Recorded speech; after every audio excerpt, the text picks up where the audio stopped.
সুপ্রিয় শিক্ষার্থীবৃন্দ, আশা করি সবাই ভালো আছো। আমি ইনশাল্লাহ ভালো আছি। করোনা ভাইরাসের কারণে আমরা নিয়মিত তোমাদেরকে স্কুলে পাঠদান করাতে না ফেরে অনলাইনে চেষ্টা করতেছি তোমাদের কিছুটা সহযোগিতা করার জন্য। প্রিয় শিক্ষার্থীবৃন্দ, আজকে আমরা ইংলিশ সেকেন্ড পেপারে প্রিপোজিশন নিয়ে আলোচনা করব। আমরা সবাই জানি প্রিপোজিশনের সাবজেক্টটা অত্যন্ত ইন্টারেস্টিং যদি আমরা বুঝতে পারি, এবং এটা খুবই গুরুত্বপূর্ণ। প্রিপোজিশন শব্দের অর্থ হল প্রাধান্যই অব্যয়।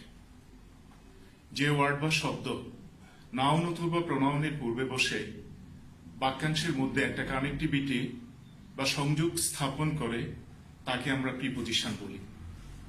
অনেকগুলো প্রিপোজিশন আছে: at, in, for, to, with, without, between, of ইত্যাদি। আজকে আমরা প্রিপোজিশনের দুটো ব্যবহার নিয়ে আলোচনা করব। প্রথম যেটা নিয়ে আমরা কথা বলবো সেটা হলো ইনের ব্যবহার। আমরা এখানে কতগুলো বাক্য লিখেছি, তোমরা দেখেছ। এই বাক্যগুলোর ক্ষেত্রে আমরা ইন ব্যবহার করতে পারি। কখন আমরা ইনটা ব্যবহার করব সেটা সম্পর্কে আমি একটু আলোচনা করতেছি। তোমরা অবশ্যই মনোযোগ সহকারে সে আলোচনাটা খেয়াল করবে। আমি প্রথম যে বাক্যটি লিখেছি, হি ওয়াজ বর্ন গ্যাফ 1990, তা সে 1990 সালে জন্মগ্রহণ করেন। সাধারণত সন বা সাল যদি ইন্ডিকেট করা হয় তার পূর্বে আমরা ইন ব্যবহার করতে পারি।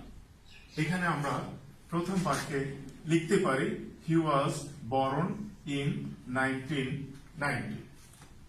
Number 2, we live dash Dhaka, আমরা ঢাকায় বাস করি। এখানে আমরা বলবো যে বড় কোনো স্থান যদি ইন্ডিকেট করা হয়, তখন সেই ক্ষেত্রে আমরা অবশ্যই ইন ব্যবহার করব। যেমন উই লিভ ইন ঢাকা। এভাবে ঢাকা, চট্টগ্রাম, রাজশাহী, খুলনা, এই যে বড় যে শহরগুলো আছে সেই জায়গায় আমরা ইন ব্যবহার করতে পারি।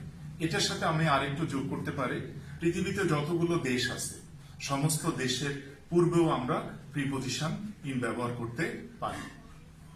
যেমন মেড ইন চায়না, বিভিন্ন প্রোডাক্ট আমাদের দেশে আসে বিভিন্ন দেশের, সেই প্রোডাক্টগুলোর গায়ের উপরে লেখা থাকে made in China, made in Korea, made in Japan.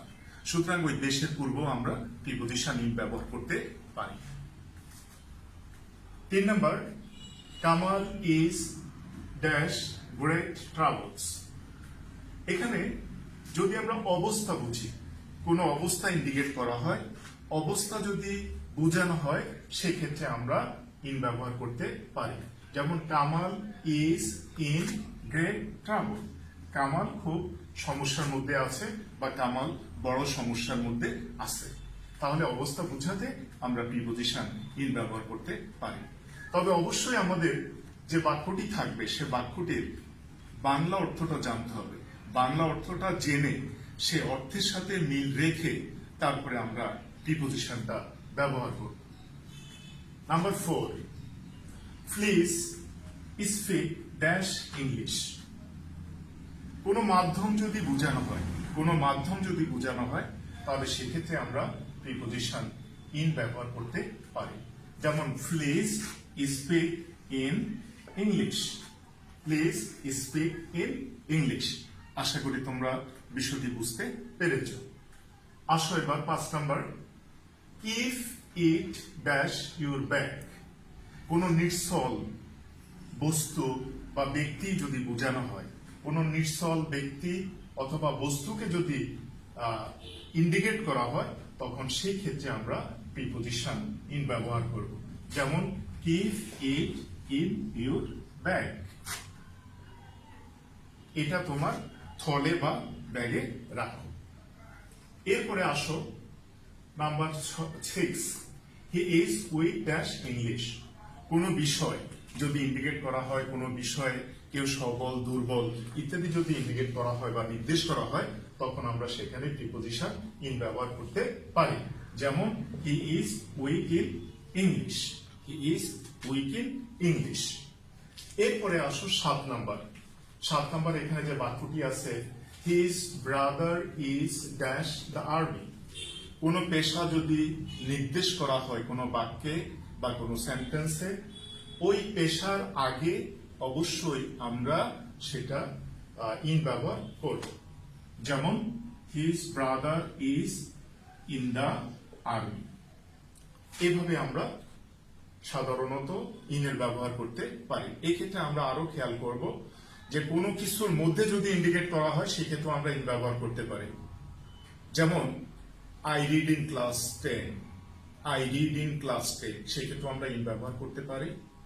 এরপরেও ইনের আরো কিছু ব্যবহার আছে, পরবর্তীতে এই বিষয়গুলো নিয়ে আমরা আরো কথা বলবো তোমাদের সাথে ইনশাআল্লাহ।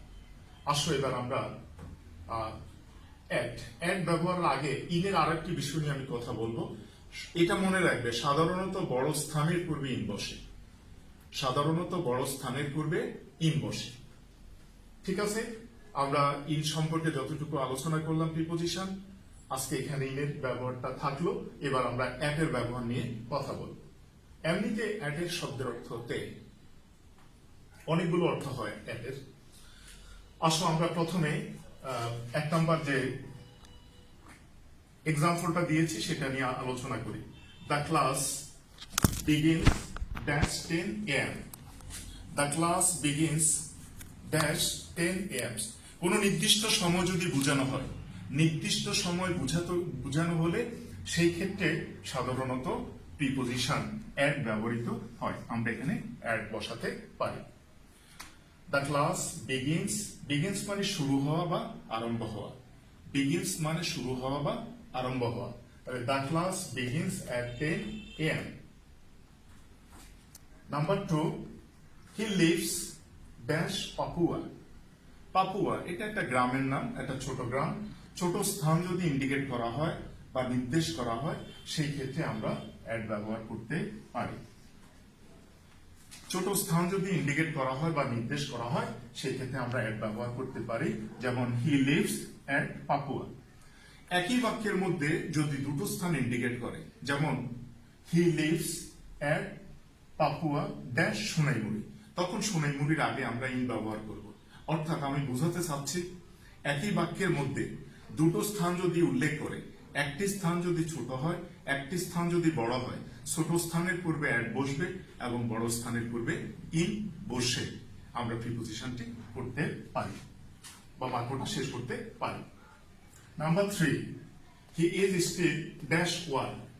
অবস্থা বুঝাতে গেলে he is still dash one, অবস্থা বুঝাতে গেলে সেখানে আমরা অ্যাট ব্যবহার করতে পারি। অর্থাৎ he is still at work, সে এখনো কর্মে নিয়োজিত আছে বা কাজের মধ্যে আছে। The train is running dash 80 kilometre per hour. The train is running 80 kilometre per hour. এখানে কোনো গতি যদি নির্দেশ করা হয়, কোনো সেন্টেন্স বা বাক্যের মধ্যে যদি কোনো গতি নির্দেশ করা হয় তাহলে সেক্ষেত্রে আমরা প্রিপোজিশন অ্যাট ব্যবহার করতে পারি। আশা করি তোমরা বিষয়টি বুঝতে পেরেছ। এরপরে নাম্বার 5 নাম্বার দেখো, রাইস সেলস ড্যাশ 50 টাকা পার কেজি। 50 টাকা দরে চাউল বিক্রি হচ্ছে। কোনো মূল্য যদি উল্লেখ থাকে, দাম বা মূল্য যদি উল্লেখ থাকে সেই ক্ষেত্রে আমরা প্রিপোজিশন অ্যাট ব্যবহার করতে পারি। Number 6, mister Ali retired dash 60। অবসর, কোনো ব্যক্তি যদি অবসরে যায় এবং সেখানে অবসর বা চাকরি থেকে অব্যাহতি নেয়, এ জাতীয় কোনো কিছু বোঝালে সেখানে আমরা প্রিপোজিশন অ্যাট ব্যবহার করতে পারি। অর্থাৎ মিস্টার আলী রিটায়ার্ড অ্যাট 60, 60 বছর বয়সে মিস্টার আলী অবসরে গিয়েছে। আজকে আমরা অ্যাট এবং ইনের ব্যবহার তোমাদেরকে দেখিয়েছি। পরবর্তীতে অন, টু, ফ্রম, ফর যে প্রিপোজিশন গুলো আছে সেগুলো নিয়ে আমরা ধারাবাহিকভাবে আলোচনা করার চেষ্টা করব। আশা করি তোমরা আজকে যে বিষয়টি আমরা আলোচনা করছি সেটা ভালোভাবে বুঝতে পেরেছ এবং বুঝে তোমরা বাড়িতে এগুলো এক্সারসাইজ করবে। আশা করি তোমরা অবশ্যই ভালো করতে পারবে। সবাই ভালো থাকবে এই আশা প্রত্যাশা করে আজকে আমি আমার আলোচনা শেষ করছি। আল্লাহ হাফেজ।